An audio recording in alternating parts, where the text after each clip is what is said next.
Welcome to the African News Review podcast, where we cut through the noise and get to the truth. I am your host, Adesoji Iginla, and each week we are here to challenge the biases, prejudices, and misinformation in the Western press about Africa.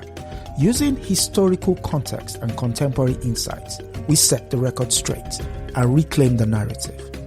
Tune in every Sunday at 12 p.m. Eastern as we uncover the real stories and reshape the conversations about Africa. This is the African News Review podcast, reclaiming Africa's narrative, one story at a time. Yes, greetings, and welcome to another episode of African News Review. I am your host, Adesoji Iginla, and with me, as usual, is Aya Fubara Eneli Esq. Unfortunately, Comrade Milton Lalimadi gives his apologies. I would elaborate more. But my co-host is your author, Self-Love Revolution, Kwanzaa Celebration, host Rethinking Freedom 98.5 Killeen, Texas, and co-host Women and Resistance, and also co-host Grill and Books. Welcome, sis. All unpaid work. Yes. No, actually, it depends on what you consider payment. The learning, the growth, the impetus, if you will, to you got to stay on top of things. I can't.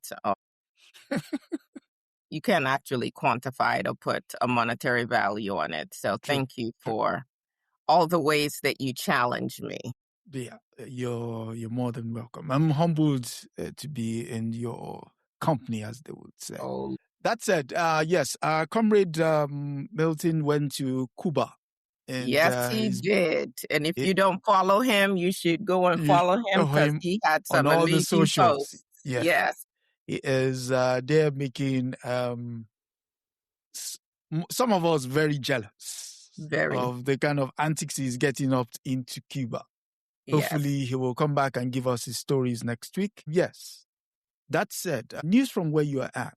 Well, this will not be local news. It'll be more global news. It's what's happening with the Ebola outbreak. I think at the last time that I checked, there were over 1,000 people Cases, who have been diagnosed with the disease. And I want to say over 230 deaths. And again, when we speak, these are just numbers to us, except if you are directly impacted. These are families that are being devastated, and there is not a pathway to isolating this virus and curing people because there's no approved vaccine for this strain of Ebola. The World Health Organization has been gutted by the felon-in-chief, and the CDC in the United States of America has been gutted. And so with the World Cups approaching in a little less than 2 weeks, people supposedly will be traveling from all over the world to come here. I don't know why anybody would, because if I weren't already in America, I would not be fast-tracking myself to come here.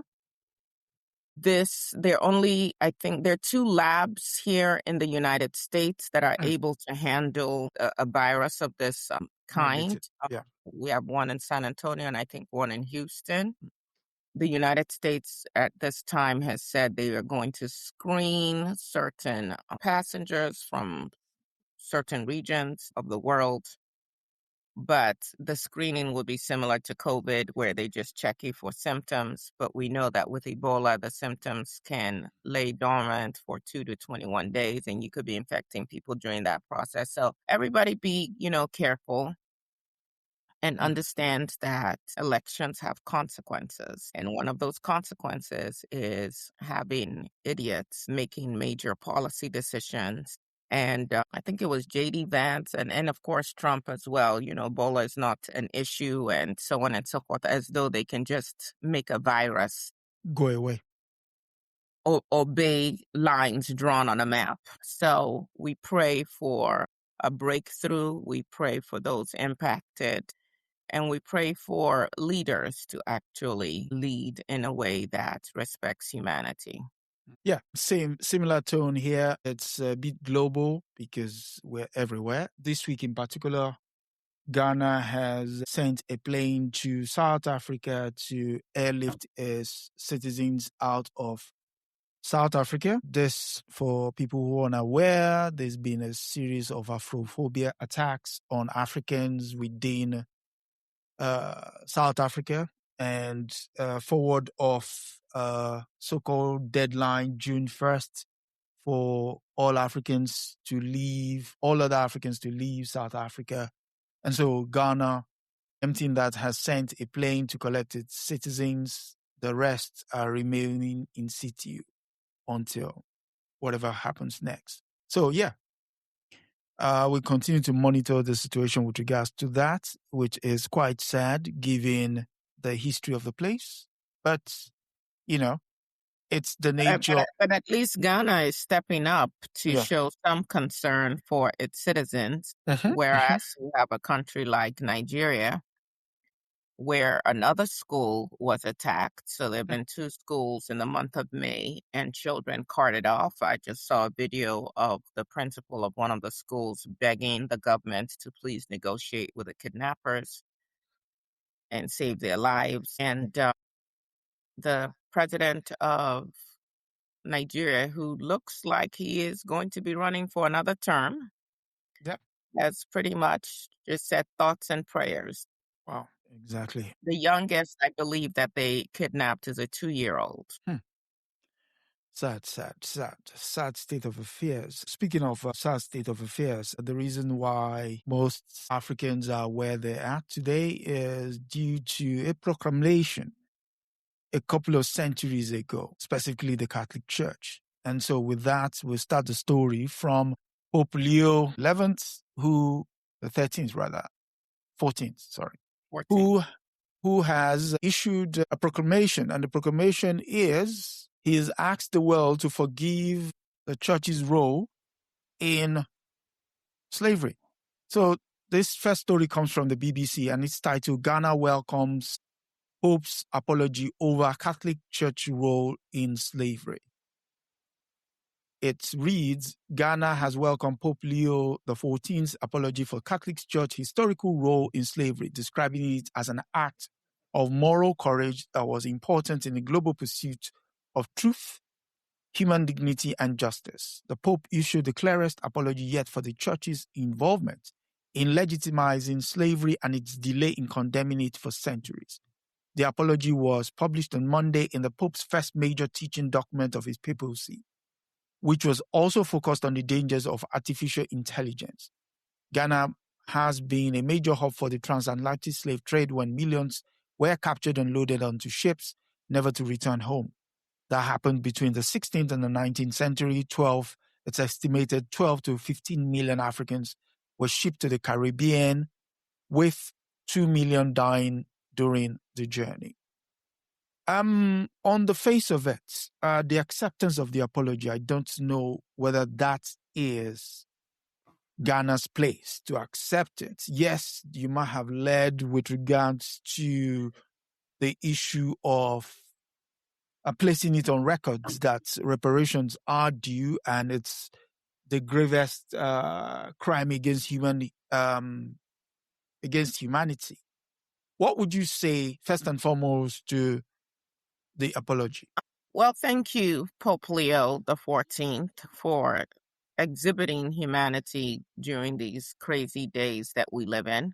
I think, in addition to the apology, the fact that he admitted what the church actually did. So there have been other popes who have skirted around the issue and condemned slavery.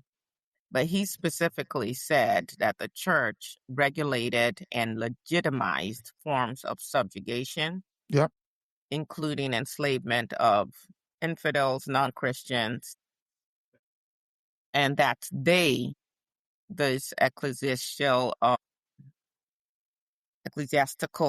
institutions themselves owned slaves. And that is a significant departure from the language often used, which tends to blame slavery on individual actors or certain entities did it.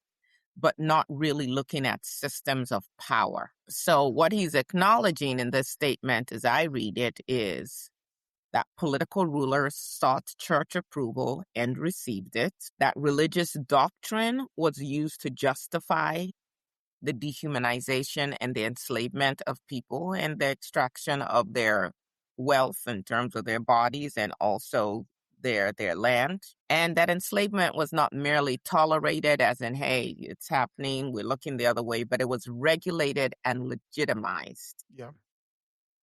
So when you look at what we are calling the slave trade, but I would call it the Ma'afa, a Holocaust, the genocide. The European powers needed military force, they needed economic incentives, and they needed religious justification. And the church was the one that supplied that third element.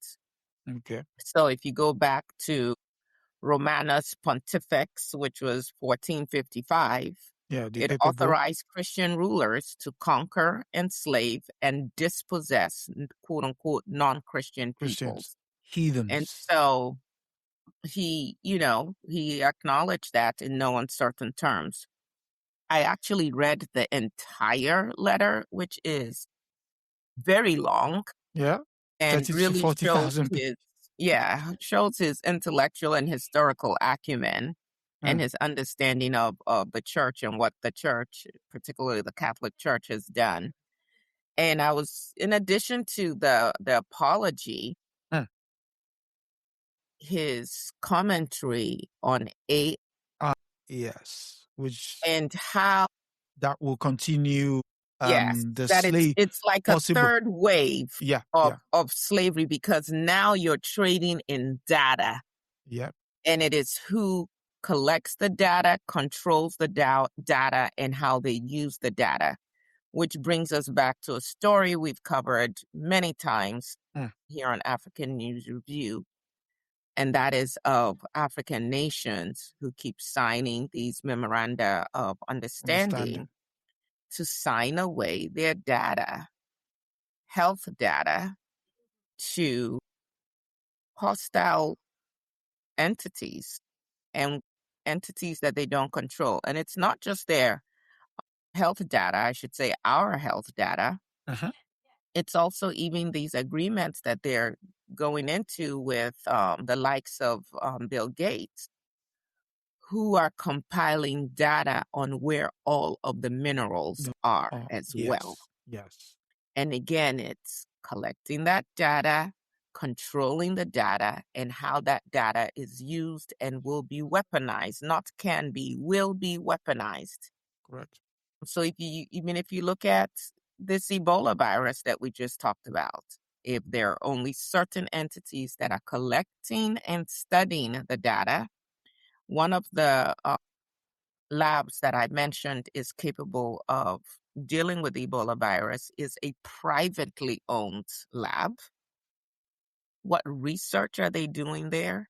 Yeah. And how easily can that research now be weaponized when you decide, hey, you know what? We're just going to get rid of these people, or we're going to create some antibody that protects us but can decimate other people. So if anyone has not had a chance to read his whole letter, it will take you some time, but it is worth reading and thinking about. We are just talking about data centers and AI from a perspective of water and energy usage, but it goes so much deeper than that. Okay. So some would argue, what was his motivation for issuing the apology? Could he also be because he initially, when he was appointed as Pope, people pointed out to the fact that on his mother's side, he had enslaved ancestry. Could that have been the possible motivation? Or you just think here is a man who is coming out and saying, I am going to live up to the real ethos of what the faith professes, which is humanity first, every other thing second? I don't know. I'm not sure that he has specifically addressed that. I would like to hope that as a human being with a conscience, that plays a role. The fact that if he does his DNA, which he may very well have, that his people could again, as the world shifts and people like Rubio talk about imperialism and let's go back and build empire, people like him could again be physically enslaved in the way that we were in the past. But what he certainly does in this letter that he has written is really speak to embracing the diversity of humanity. Okay. And that requires that all people, all entities look at how the decisions they're making impact humanity as a whole. So he talks about the disparity in wealth. He talks about, where areas are developed versus underdeveloped, how it impacts women and children. Yeah. And, the moral, would you say, imperative for making thoughtful decisions and being responsible about how we are handling humanity. So he talked about and I'm going to quote here, he says, it is necessary to establish adequate regulatory tools capable of upholding justice and curbing the distorting effects of technological power. And so he says, nevertheless, the issue is not limited to regulation. As Pope Francis warned, we must realistically ask ourselves who holds the power today and how they use it. It must be recognized that nuclear energy, biotechnology, information technology, knowledge of our own DNA, and many other abilities which we have acquired have given those with the knowledge, and especially the economic resources to use them, an impressive dominance over the world, the whole of humanity and the entire world. And then he goes on to talk about, and that many of these resources are not even in the hands of states. They're in the hands of private individuals and entities who at this point may have more power than the states themselves. And then he talks about the dismantling of certain mechanisms, international organizations such as the UN. He doesn't mention the UN in particular, but he just talks about how mechanisms that were put in place before to address these issues from an international perspective, how they are failing, how they are being eroded. So it was a very, very thoughtful letter, very far-reaching. And of course, he tied it into the Bible and used make examples from the Bible. So one final question. The paper bull, the Dom Diveris 1452, Romanus Pontifex 1455, that gave explicit papal authority to enslave Africans, were never formally revoked until the Vatican's 2023 repudiation of the doctrine of discovery. Okay?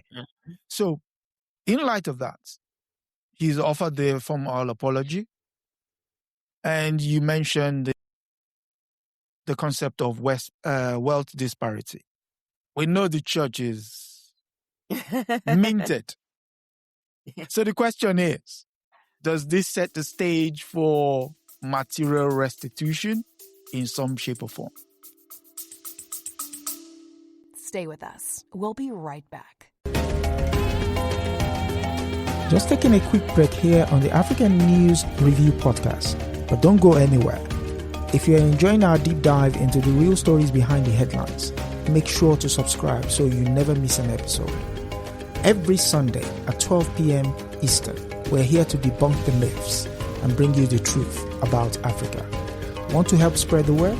Share this podcast with your friends and leave us a review. It goes a long way in helping others discover the real Africa. Without further ado, let's get back to setting the record straight.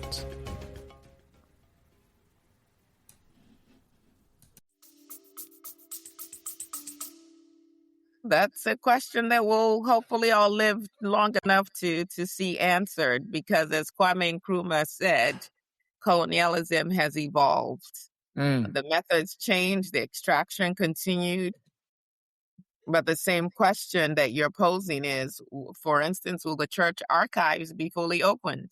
Yeah. Will the church accumulated wealth, all the wealth that they accumulated through colonialism, will that be examined? And will there be any reparations? Yep. Will descendant communities receive any support? And will African voices even gain more influence within church governance? Because although the growth of the Catholic Church is tied to, quote unquote, Latin America and Africa, you do not see Africa really wielding that much influence. So will the Vatican come out and support reparations initiatives? That he did not say. And I'm pretty sure that would be a monumental fight within the power structure of the Vatican and the Catholic Church. Okay. Because even the Bible says it would be easier for a camel to pass through the eye of a needle than a white man. Sorry, not a white man. Well, hey, shoot, maybe that was a rich man. Than a rich man to enter into the kingdom of heaven. Like giving up that wealth and that power is not something that comes easily to the powerful. Okay. So you mentioned in your closing there, you mentioned Latin America. And so to Latin America, we go for our next story. And this one comes from the New York Times. And it is that the Justice Department has indicted a former Cuban president in fatal downing of planes. The indictment was an extraordinary escalation of the Trump's administration multifaceted pressure campaign against Cuba's communist governments. And it reads, the Justice Department announced charges on Wednesday against Raul Castro, the 94-year-old former president of Cuba, accusing him of murder and conspiracy to kill American citizens stemming from the fatal downing 30 years ago of two planes over the waters off the coast of his country. The indictment issued in the federal district in Miami was an extraordinary escalation of Trump's administration multifaceted pressure campaign against Cuba's communist government at a moment when President Trump has been seeking to topple it. So, we know the history of the United States against Cuba, but, let's just start from here. What was your initial take with regards to the Justice Department led by Acting Attorney General Todd Blanche, whom I hope soon loses his law license, but that's not up to me. Yeah. So again, as we typically do here in African News Review, you don't just take the snapshot of an article of however many words, 500, 750 words, whatever. Yeah. And let that be the be-all and end-all. It's going back and looking at the history of some of the things that they're speaking to. Yeah. So in the United States of America, and I know we have a global audience, and thank you for liking and subscribing and sharing. Everybody can share this right now live on their social media, and there might be some more people who watch because we do need to be having these conversations.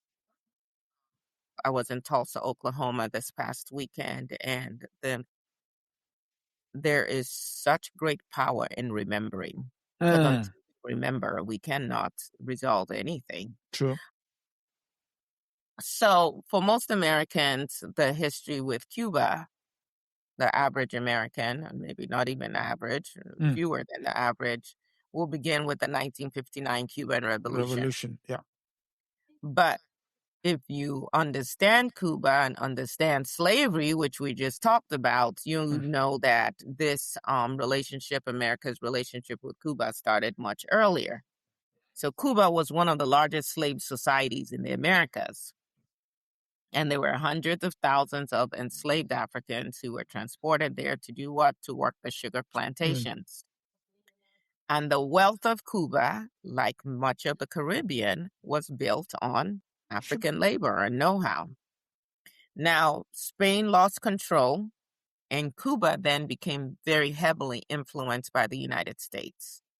You had many United States corporations and wealthy individuals who owned vast acres of land in Cuba and were just extracting again, right? Extracting resources and wealth. Yeah. course, this article notes that the Cuban Independence Day commemorates the end of U.S. military occupation in 1902. So at one point, the United States was actively occupying Cuba. So on the one hand, we talk about, well, is Cuba communist, their Socialist. relationship with Russia and with China.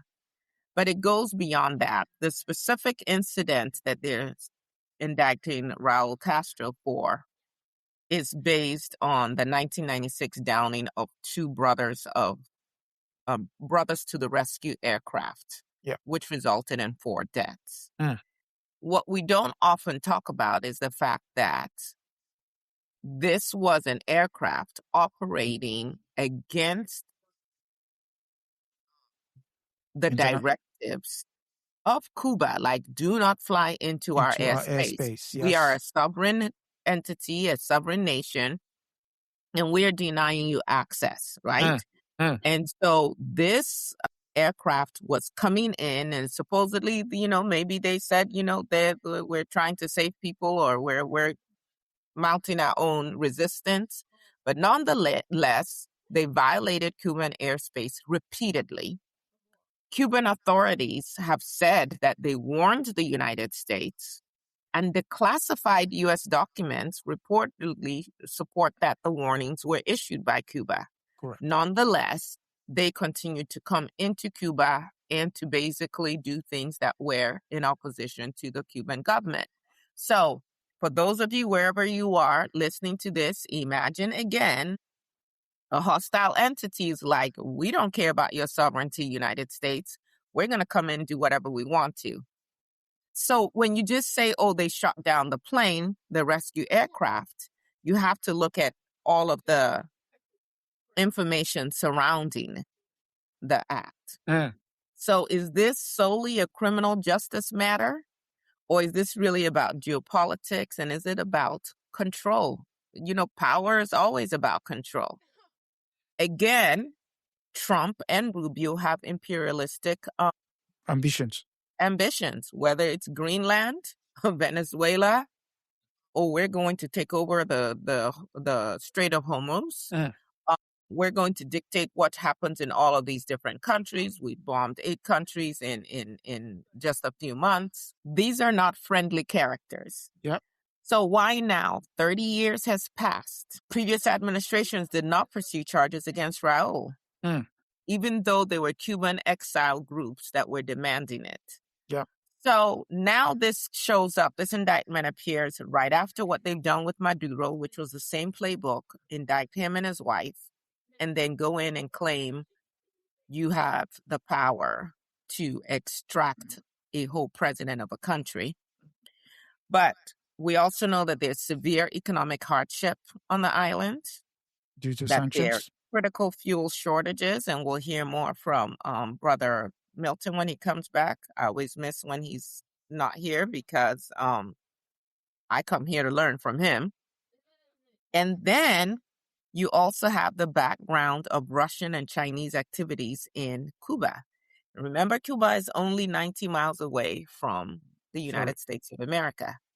And so there is a concern by some of, hey, we don't want any entity that is hostile to us to be that close to us. So we've got to control Cuba. So why now? Well, it certainly will help the GOP, they're not even the GOP anymore. It will help MAGA in terms of securing political power in the state of Florida. It will help Trump look like he's this quote unquote strong man. Look at me, what I did, so on and so forth. I solved an issue that no other president has been able to solve since 1959, and so on and so forth. It would allow more extraction because one of the charges is, hey, Cuba seized businesses and resources from American corporations and individuals. So they want reparations, even though you will not give reparations to the descendants of the enslaved Africans who are right within your shores. True. That the hypocrisy is crazy. So I think this is, again, the timing is about politics. It's about Trump needing to look powerful, and MAGA needing to keep their hold on the power structures in the United States of America, in my opinion. I mean, you're right. There was a book published in 19, Pluto Press. It's called Manufacturing the Enemy Against Cuba. And the story you just read there about the unsealing of the archives says there was virtually no news of Havana's constant complaint to Washington to prevent the illegal overflight of Florida-based Brothers to the Rescue during the crisis of 1996, when Cuba took action and shot down 2 aircraft after more than a dozen incursions over their national airspace. The only reporting would lead one to believe it was an unprovoked attack based on a single incident. And the book goes on to say, consumers of mainstream media would be hard-pressed to discover the head of the Brothers to the Rescue, Jose Balsuto, had a long history of terrorist acts against Cuban civilian targets. And so it goes to show that, like the sister said, sometimes the headlines, we need to dig deeper than the headlines. And for some people that want the book, it's Manufacturing the Enemy, Keith Bollinger's The Media War Against Cuba. And the reason we do this is Cuba is actually very important to Africa. And let's go to the words of Sam Nujoma. He was at the time the Southwest African People Organization president. He then eventually became the first president of Namibia. He says in his piece here titled, "We Are Grateful," he says, the Southwest People Organization and its military wing, the People's Liberation Army of Namibia, have created in the masses of the Namibian people the confidence that they are their own liberators. So the struggle will be intensified until all forces of fascism and colonialism, as represented in our country by the Botha regime, that's the South African regime at the time, are wiped out and the seizure of power becomes a reality in Namibia.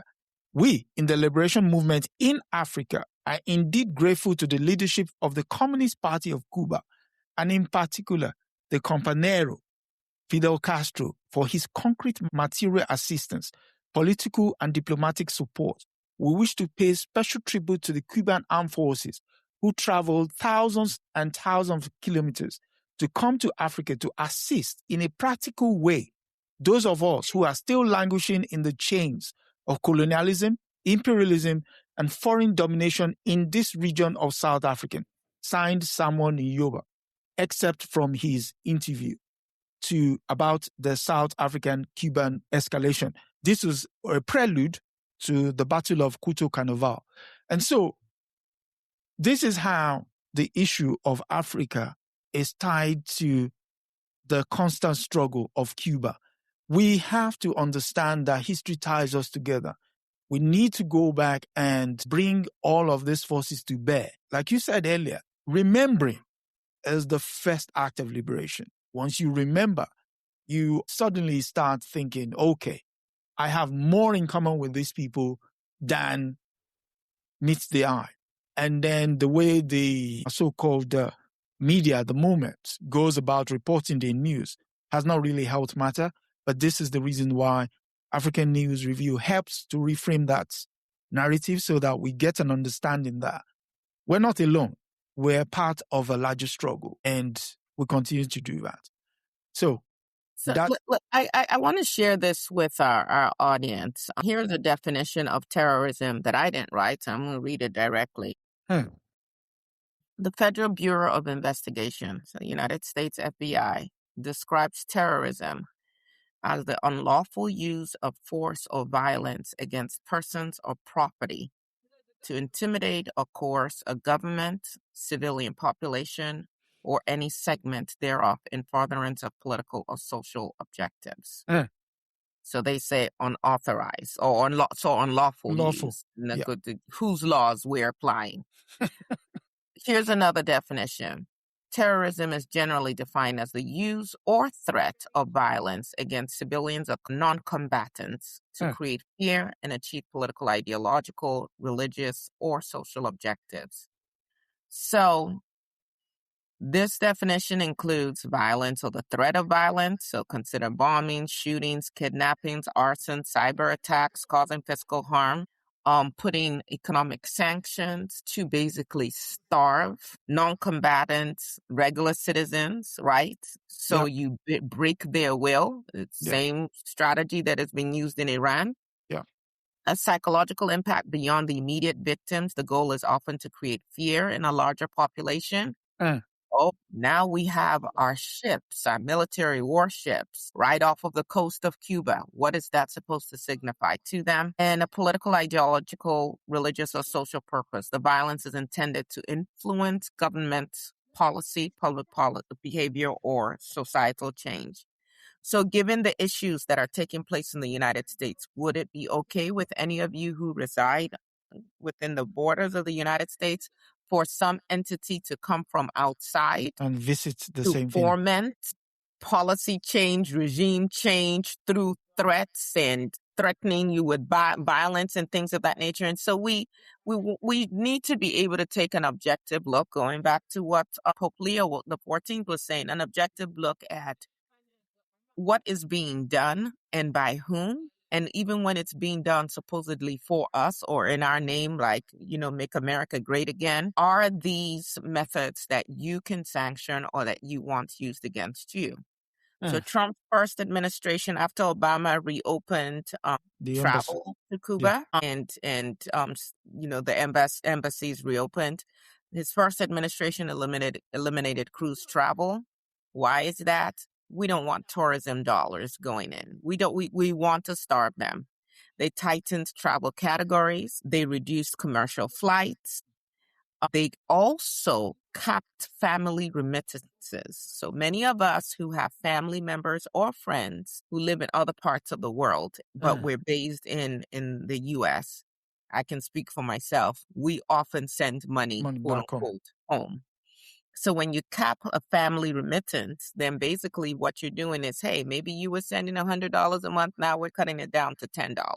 And that has an incredible impact on people that have been so starved of resources that are dependent on this foreign money coming in to even meet their basic needs. The Trump administration also restricted financial channels. They targeted remittance processing entities. So what they're trying to do is to restrict the flow of dollars into Cuba, which again affects ordinary people. Yes, the government, but also ordinary people. Yeah.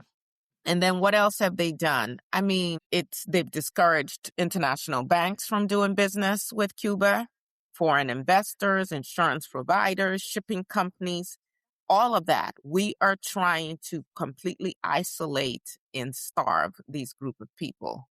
And so that has led to the fuel shortages we're talking about, and the blackouts, and the transportation disruptions, and the reduced industrial production. So if they can't feed themselves, again, they're now dependent on other people. So we really do want to pay attention to what this regime is doing and how it's even going to affect tying everything together. Our response to Ebola, because one of the things that Cuba is known for is training highly skilled physicians who have been providing their expertise to many other countries, including many countries in the Caribbean. And now those countries have been on to break ties with Cuba because, again, if these medical personnel are making money and sending money back, we want to make sure we cut that off. But then we're also sending their medical personnel back to Cuba, which means the rest of the world loses out on their expertise.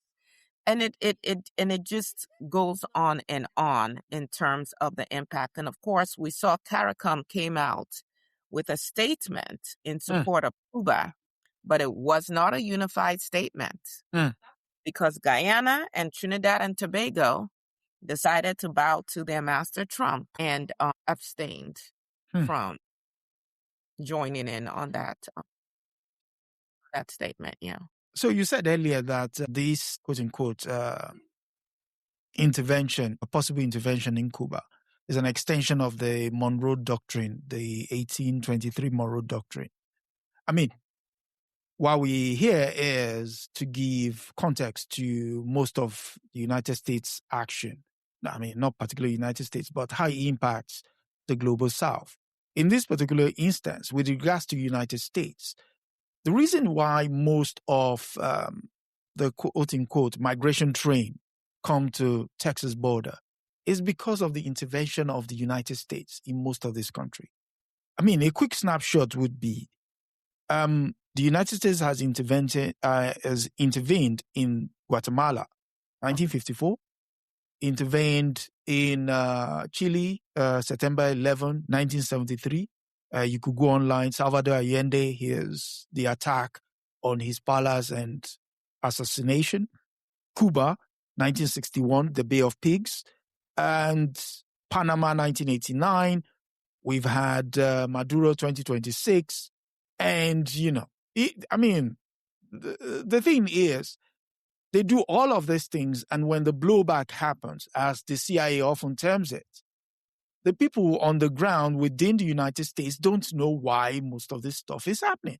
It's because the United States has gone to stir the hornet's nest. And so when the hornet comes out, you're worried, it's like, why? So I don't even know if it's a hornet's nest. It's like you start the fire and then you turn around and say, oh my gosh, it's burning, these incompetent people. And, we're going to go put it out. And then you go and pour fuel on it. Yeah. So if you look at, we're talking about the Caribbean, but if you look at terrorism and look at the Middle East, quote unquote, Middle East, really Northern Africa. But anyway, you look at the Middle East and U.S. policies arguably have led to over 50 million deaths in that region. Yep. You look at, and here's the thing, because since people in America only care about how does it affect us, let me just ask you, for the community that you live in, if the United States of America was not spending the kind of money it expends on destabilizing the world, God, you'd be what living could in we heaven. build here? You'd be living in heaven. We always talk about the United States is the best country in the whole world. Most of that time, it's because we haven't traveled out. You saw what Rubio and Hex said. You saw the looks on their faces when they were in China. They were looking like little kids in a toy store. Oh my God, did you see that? No, the video is out there. I'm not exaggerating in any way. So where I live right now, if I try to take a train from one place to another, it's so much faster and cheaper for me to drive because we don't have a public transportation system that makes sense. But you can have someone who lives in Paris and leaves Paris at 6 a.m. on a train, comfortable, Wi-Fi, they're still getting work done. Yep. And in 4 hours, they're in Hamburg, Germany. Step off and walk into an office. Yeah. And I remember walking the streets of Paris. I needed to use the bathroom. And they had these pods that were just available on the street. And it'll show you if someone is if it's occupied or if it's available. Vacant. Yeah. You go in there. There's toilet paper. You can wash your hands. Everything. When I lived in New York City, my gosh, in so many places in Brooklyn and Harlem, people are defecating on the streets because the businesses say you can't come in and use their facilities unless you're a paying customer, but people still had bodily functions that needed to be taken care of. So we think America is so great and it's the quote unquote wealthiest nation in the world. But what America's military budget is like? $1 trillion. 1.3 trillion at the moment. But it's more than all the other countries, I believe, at this point. Like 20, the following 20 combined. The following 20 combined. What could it look like in the United States of America if that money was redirected? Israelis have full health care. Yeah, cover. In Canada, when I was pregnant and my girlfriend was pregnant there, she was a pharmacist. She got a full year paid maternity leave to bond with her child, to heal her body. Here in America, if you don't have time saved up, you're not even getting the 6 weeks. What does that do to us? 6 weeks. 6 weeks, only if you, and it's only paid time off if you have already stored up your vacation or your sick time. 6 So people who are weeks. hourly workers who don't even get, they don't get those kind of benefits, no. So I worked with a woman who was going to get evicted, who was pregnant with triplets. That Two is children. that's Two a month children. and 2 weeks. Yes, 2 children died. She birthed 1 life child, and she was back at work, standing on her feet for 8 hours at Walmart, 72 hours What? after birthing a living child and 2 stillborn children. Yes, and we call it the greatest nation in the world because we don't even know. And so I know we're only concerned, oh, my gas price has gone up. We are devastating other communities, and we are also paying an incredibly huge cost that we don't even understand. It is time to educate ourselves, to elect people who are educated, and to lean on people who are elected, not just educated, but educated to preserve humanity, to make some changes, because this is not sustainable. Yes. Wow. 6 weeks. That is. Yes. That is. Now, with the Family Medical Leave Act, you can get 3 months. But again, the only way that's paid is if you had your time stored. Yes. Otherwise, you can go on leave for 90 days, but, kick dust or rocks or whatever. I mean, in the UK, it's 6 months paid leave, and Exactly. you could flip either of the beginning or the end months with your husband. Your husband can take chunks of the month if you want to go back to work. It's like, whoa, listen. Okay, that is wild. That said, we'll go to the next story. If people are finding value what we do here, do like, share, subscribe. We're just 2 subscribers away from 2,000. Can you imagine? Whoa, yes, we can do that today, of course. Yeah, just 2 subscribers away from 2,000. Let's get to the 2,000 mark, and then we'll see where the end of year gets us. So the next story comes from the BBC, and it's that our tourism dollars might just be contributing, like you were saying earlier, to the subjugation of other people elsewhere. So the story comes from the BBC, and it's titled, Morocco wants tourists to visit Western Sahara. Some say it is tightening its control. Why would they say that? I wish I could have made my way to Madrid first, but from the Spanish capital, return flights to Dakar start from 30 euros, which is 26 pounds. There are a dozen of accommodations options too, from hostels to brand new luxury getaways, advertising the area as Morocco's hidden gem. But despite what the adverts and websites say, any tourist making the trip will be landing in one of the world's longest ongoing territorial disputes. This is because Dakar is in Western Sahara, an area which the United Nations classifies as a non-self-governing territory, which means it's contested. By that, it means the local population isn't able to govern itself. Instead, 80% of Western Sahara is occupied and administered by Morocco, its northern neighbor. Morocco considers Western Sahara to be part of its sovereign territory and calling it its southern provinces. From the tourist angle, it's usually them. I don't know why, but hey. The question is, should we be much more circumspect when it comes to where we spend our tourism dollars? Let's start from there. Absolutely. Okay. When you go to these places, what is that company? Actually, I don't need to name it, but they're companies that particularly advertise their exclusivity. And you see, people of African descent, going there because, you get to walk the beautiful sandy beaches and the clear blue water and so on and so forth. And you don't ask yourself, how did this place become exclusive? Who is controlling it? And what happens to the owners of the land, the original owners of the land, who you only see in positions of service? Yeah. And very rarely as people who are actually enjoying the facilities as well as they will. So we have a responsibility. Okay. You know, where am I going? What is happening to the people who are there? Who owns these places of play and relaxation? Yeah. And what is your relaxation costing people who look like you? So are you really an ally, or are you also a colonizer, if you will? Okay. So this is, for me, not about tourism. It's about decolonization. It's about self-determination. Yeah. It's about international law, resource control, because there's a reason why Morocco wants that place. Correct.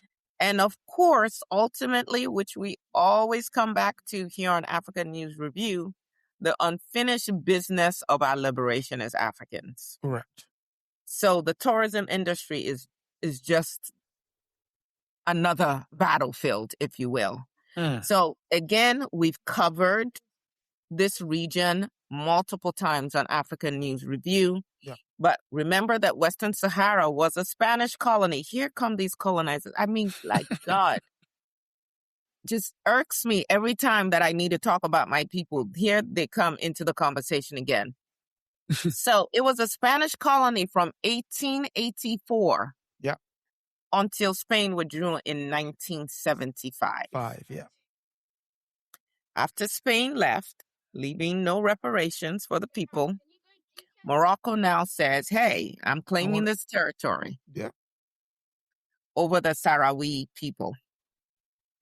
Of course, there was the Polisario Front, which sought independence, and we've covered this again before. Yeah. And then a war followed until the UN supposedly brokered a ceasefire in 1991. Yeah. And that ceasefire supposedly included a referendum on self-determination. Correct. Guess what? It is 2026, and that referendum has never occurred. Why? Because there are still these other foreign entities that are battling and using this area as a pawn, if you will. Yeah. So again, just putting things in context, we saw Namibia under South African occupation. We saw Zimbabwe, of course, under settler rule. Kenya, we can talk about that and shoot the entire Africa, but South Africa under apartheid. Angola and Mozambique under Portuguese colonialism. And so bottom line is, who gets to determine who is free and who has authority over themselves? And what happens when others get to determine the political future of a group of people? So again, this article tells us that visitor numbers in this area increased from about 490,000 in 2019 to, by 2025, it was at 743,000. There are people making these decisions, and it's market driven. Yeah. Ryanair, which is a low cost airline in the UK. Yeah. And they're calling Dakhla a Moroccan destination. So again, some people who are not even paying attention to history or geopolitics may really think, oh, we're just going to Morocco, but not even realize that this is a contested area. So get informed. And so bottom line is, these are the kind of things that weaken the UN, because if you're going to apply international law, do it uniformly and do it equitably. There is no reason why Morocco would disagree with me, but there's no reason why Morocco cannot run its own affairs and let the Sahrawi people run their own affairs. But beyond that, for me, the greater issue is how we continue with the carving in of Africa. When really what I would like to see is for us to erase all of these lines and figure out how to respect each other, but work together. So you see Somaliland, they've carved out their own place, and Israel is supporting them, and the United States of America, and then this other place will carve out, and this other place will carve out, and but the smaller we become, the easier it is to be controlled. What I really want to see ultimately is, how do we erase these artificial lines and just respect, going back to Pope Leo, how do we respect the humanity of everybody and work in a way that allows everybody to live and thrive without one group or one country or one entity having all the power and then crushing others? Yeah. So a bit of background with regards to Western Sahara. Like you said earlier, it's France. It was initially colonized by the Spanish. They left 1975. December 25, 1975, the Moroccans actually walked in and literally pitched tent in somebody else's place. They walked in. 300,000 plus of them just literally walked across and pitch tents like, this is our land. It's like, no. And subsequently, like you said, a war of liberation happened, and then they proceeded with the help and the finance of the United States, build a wall called the Berm, Berme, across, literally diagonally across the territory. It's considered the longest man-made wall within the African. So it splits the country into two, or the territory that is known as Sahrawi Republic into two. And 75% of it is on the Moroccan side, and the rest is occupied by the Sahrawis. There was supposed to be a referendum post 1991. That referendum, like you said, is still largely on done. And the reason why they've been having to... And will not be done, since the U.S. and many other countries now are supporting Morocco. Considering, yes, that the status quo remains the best way for that country to govern itself. And again, it's due to the access of resources. It's the water space away from the land is some of the richest in the world, and these people can come in and basically just fish to their heart's content. It also has phosphates, and there is talk that there is oil there as well. And you know, where there's oil, the big boys will go and play. So there's oil, there's colonialism. Yes, neocolonialism. This time it's internal colonialism, because it's essentially an African country doing it to other Africans. So with the help of outsiders, of course. Yeah, that's the story of Western Sahara.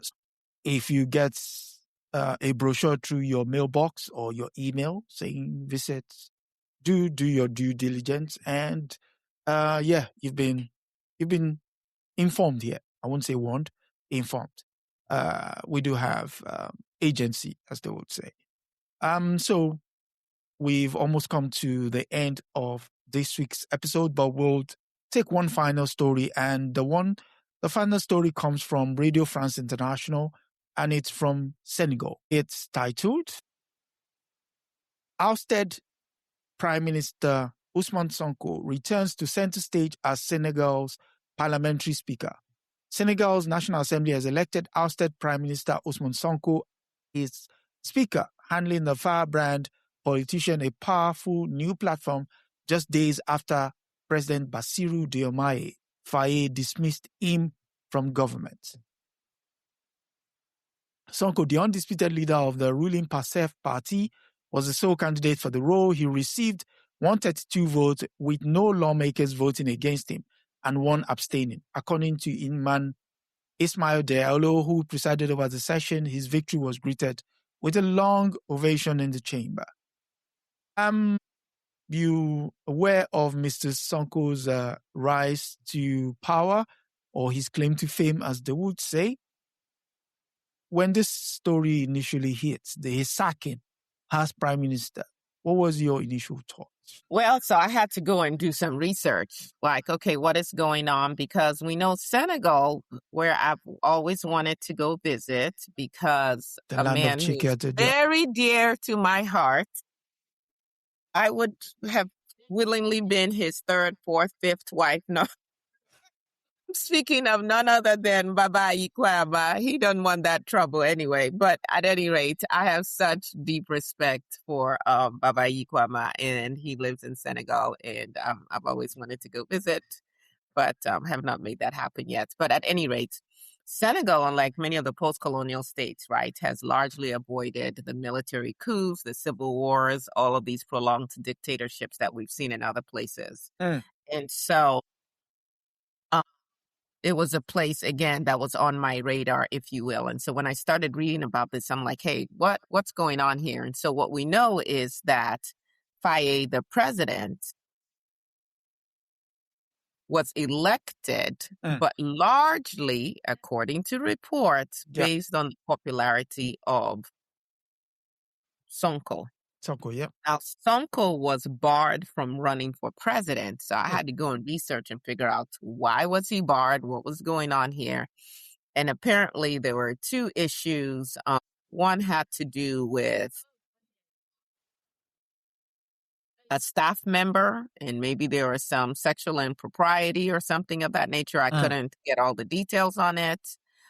And then another one was he was convicted of something that had to do with some corruption, some regulatory thing. But yeah, so at any rate, according to their constitution, if you have any of these kind of convictions or things of that nature, you cannot run for president, which I thought, okay, well, that's great. And they did follow that. So Usman Sonko is a lawyer. He was a tax inspector. He was a public finance specialist. He became famous for a book he published in 2016, criticizing tax favoritism, corruption, political patronage. And he was remains a huge critic of foreign influence over Senegal's economy. Yeah. And he founded PASTEF. So the political party that Faye ran under as president was actually founded by Sonko. And so I think that there were a lot of people who voted for Faye because they felt, well, Sonko has approved him. It wasn't corruption. Let me not defame the man. It wasn't corruption. The issue that he was convicted of was a defamation case involving a government minister. Yep. And so because he was convicted in that case under Senegalese law at the time, that made him ineligible to run for president, right? So anyway, so it looks like a lot of Sonko's supporters, remember he founded the PASTEF party, now voted for Faye since Faye was put up as by Sonko as, hey, yes, this is who we're putting up as our presidential candidate. Faye gets into office and then he appoints Sonko as his prime minister. But there's a saying, you can't have two chefs in one kitchen, two captains in one ship. Yeah.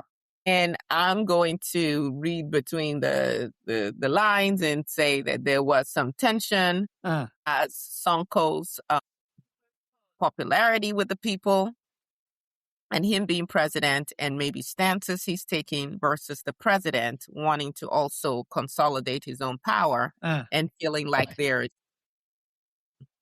conflict within. Conflict of interest. Where have we seen this before? Thomas Sankara, Blaise Compaoré. Yeah. We have a list of it. So at any rate, Sonko decides to the president decides to dismiss Sonko, the prime minister, as the prime minister. Well, Sonko turns around and, as you said, runs for assembly. And except for that one abstention, is unanimously voted in. So now you really do have, it's out in the open that there are two camps.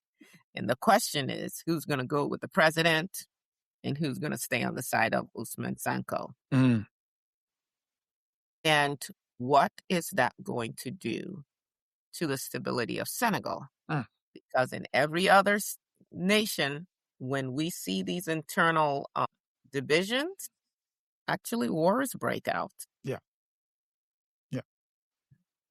And then now what we also see is the Gambian president has entered the conversation because there was just a high profile meeting between the Gambian president, Barrow, and Faye.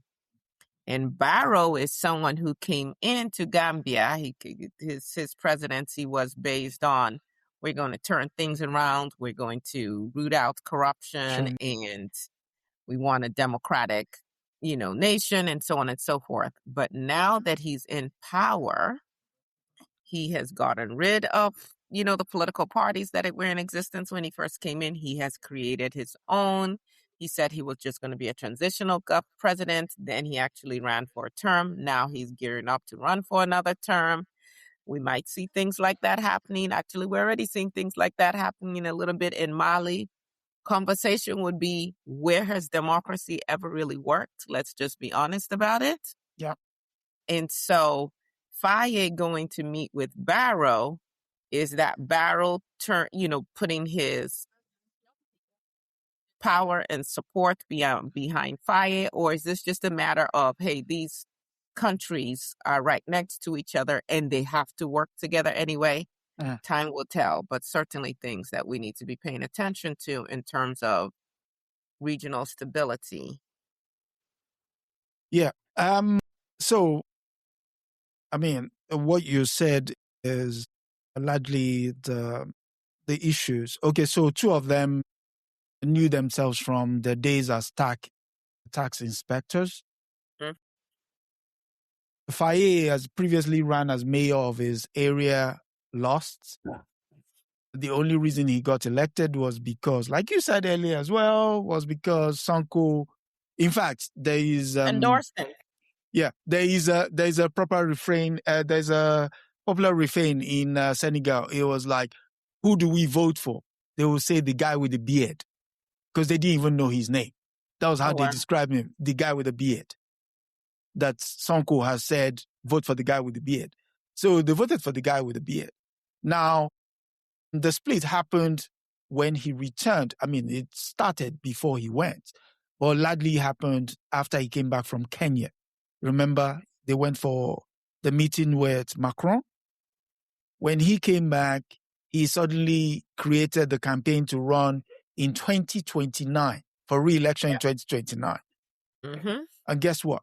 He started, his campaign manager he chose was one who worked with the previous president, the same one that jailed both of them.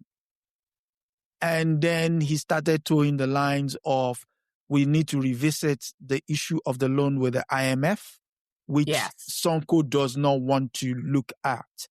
And so what did he then do? Because Senegal's debt, I think, is like 130% of their GDP. GDP, yes. Yeah. So when that happened, Sonko then said, we need to run this by the people.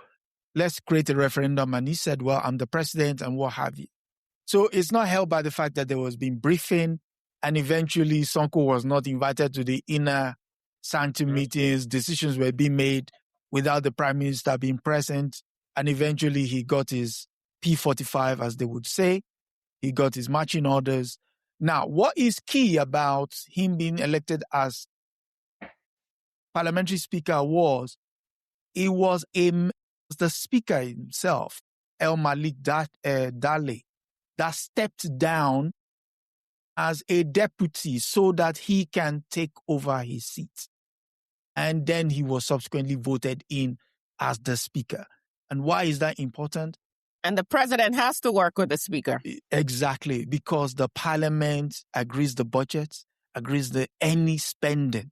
So that means in order for Faye to get anything done, it has to be rubber stamped by the parliament. So it's effectively the government, the people deciding, okay, you need us. And as I'm understanding, I was speaking to some Senegalese, they explained to me that what was the further coup was the fact that with Sonko now being a deputy, if he finishes his term as a deputy, he can now run as a presidential candidate.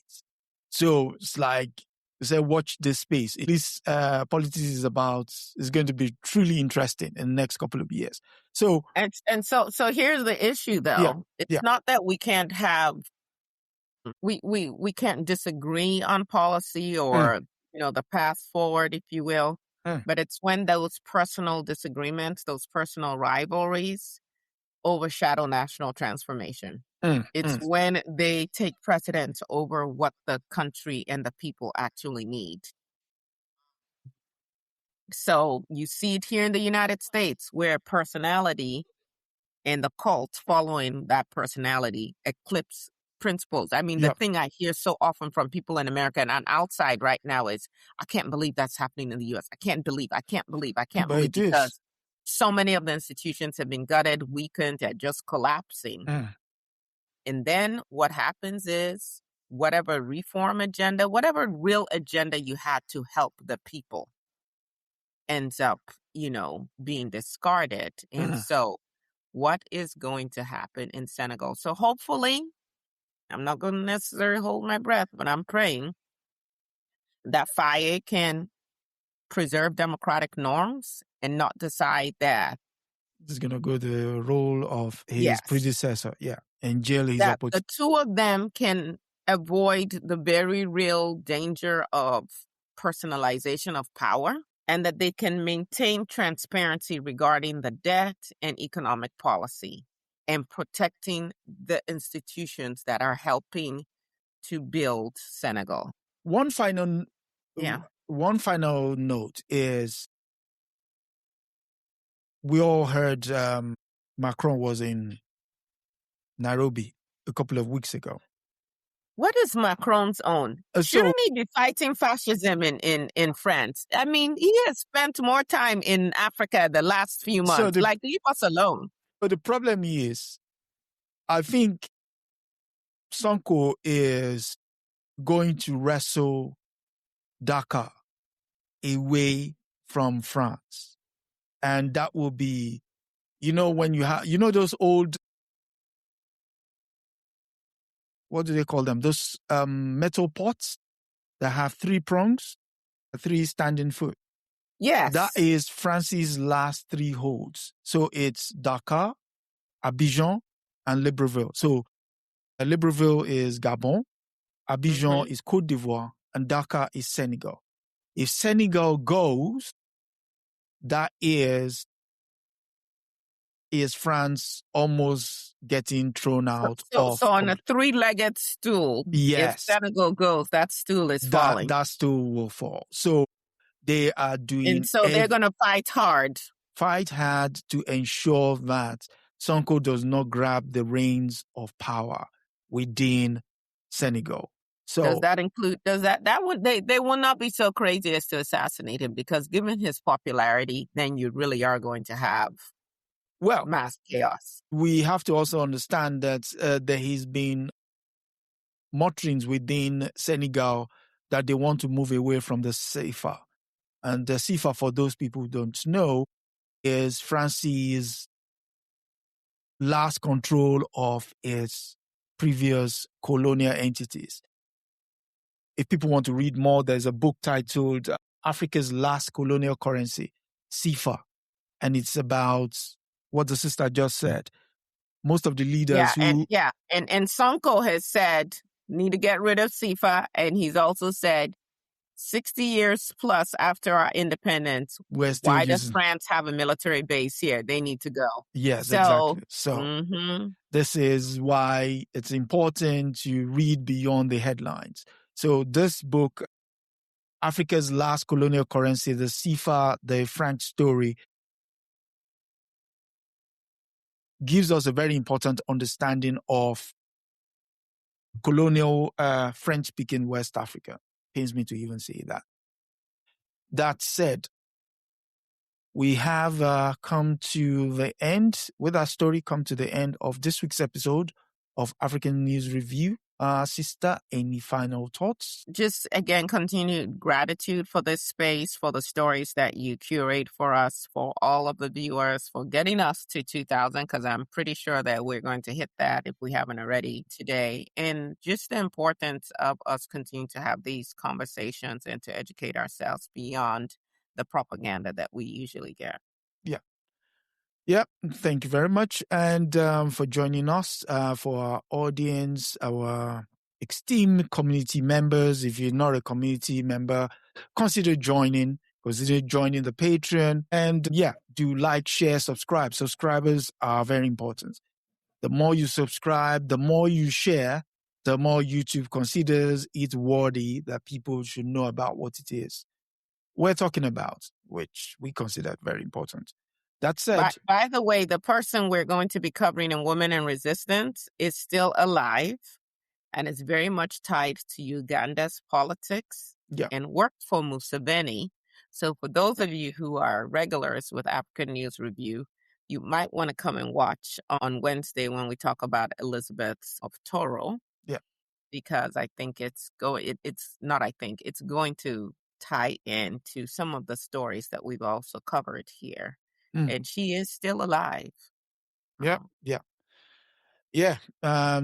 We give flowers to those who have resisted while still here and even those who are long gone. And why? Because, again, like we say, remembering in itself is a revolutionary act.